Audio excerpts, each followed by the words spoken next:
کیا آپ نے کبھی سوچا ہے کہ اگر انسان خلا میں پہنچ جائے تو وہ نماز کیسے ادا کرے گا؟ 2007 میں شیخ مظفر شکور وہ پہلے ملیشیائی خلاباز بنے جنہوں نے خلا میں جا کر ایک تاریخ رقم کی۔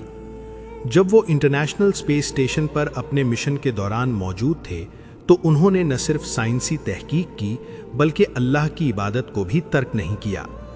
مائکرو گریوٹی یعنی بے وزنی کے ماحول میں نماز ادا کرنا آسان نہیں تھا، مگر اس کے لیے علماء نے خصوصی رہنما اصول تیار کیے۔ ان اصولوں میں قبلے کی سمت کا تعین، جسمانی پوزیشن میں آسانی اور نماز کے اوقات میں سہولت دی گئی تاکہ وہ ہر حال میں اپنے رب سے جڑے رہیں۔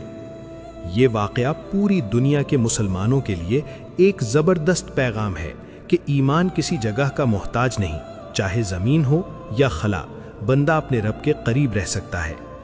شیخ مظفر شکور آج بھی ملیشیا میں ایک قابل فخر شخصیت کے طور پر جانے جاتے ہیں، جنہوں نے سائنس اور دین کو ایک خوبصورت توازن کے ساتھ دنیا کے سامنے پیش کیا۔ تو کیا ہماری مصروف زمین کی زندگی ہمیں نماز سے دور کر رہی ہے، یا ہم بھی چاہیں تو ہر حال میں اللہ سے اپنا تعلق مضبوط کر سکتے ہیں؟ آئیے آج عہد کریں کہ ہم اپنی نماز کی حفاظت کریں گے، کیونکہ کامیابی وہی ہے جو ہمیں اللہ کے قریب لے جائے۔